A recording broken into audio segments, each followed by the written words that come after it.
10వ తరగతిలో 100% ఫలితాల సాధన కోసం జిల్లా యంత్రాంగం తీవ్రంగా కృషి చేస్తోందని జిల్లా విద్యాశాఖ అధికారి గోవిందరాజులు అన్నారు.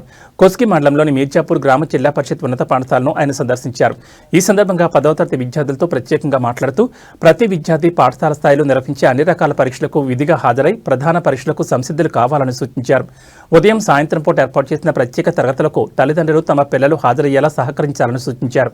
నిర్వహించిన పరీక్షలకు సంబంధించి జవాబు పత్రాలను ఎప్పటికప్పుడు దిద్ది విద్యార్థుల ప్రగతిని అంచనా వేసి తగు చర్యలు తీసుకోవాలని ఉపాధ్యాయులకు సూచించారు. అనంతరం పాఠశాల రికార్డులను పరిశీలించారు. ప్రాంగణంలో గల ప్రాథమిక పాఠశాలను సందర్శించారు. విద్యార్థులు తరగతి వారీగా వివరాలు అడిగి తెలుసుకున్నారు. ఈ కార్యక్రమంలో పాఠశాల ప్రధాన ఉపాధ్యాయులు జనార్దన్ రెడ్డి, ఎంఈఓ శంకర్ నాయక్, క్లస్టర్ ప్రధాన ఉపాధ్యాయులు శేఖరయ్య తదితరులు పాల్గొన్నారు.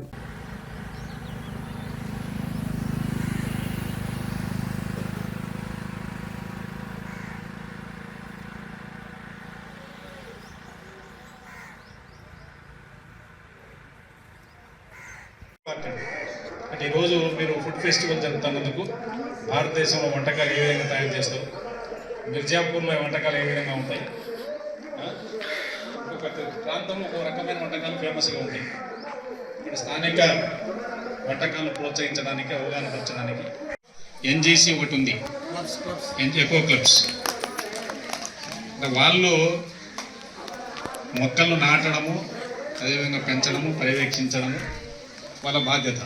పర్యావరణాన్ని గురించి అవగాహన పరచడము, ప్లాస్టిక్ నిషేధం గురించి చెప్పడము, వీళ్ళు ఆ క్లబ్ పనిచేస్తారు.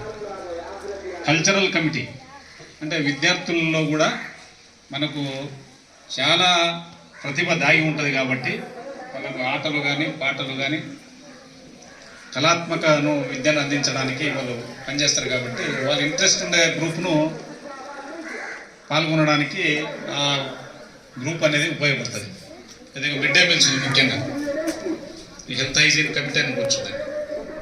అంటే మిడ్ డే మీల్స్లో కూడా మనకు తెలుసు, మిడ్ డే మీల్స్లో కూడా మనకు ఆకుకూరలు చాలా ఇంపార్టెన్స్ ఉంటుంది. ఇప్పుడు ఆకుకూరలను కిచెన్ గార్డెన్ ద్వారా ఇక్కడనే పెంచి మనకు మధ్యాహ్నం భోజనంలో ఆకుకూరలు అందించే బాధ్యత వాళ్ళది. Anti drugs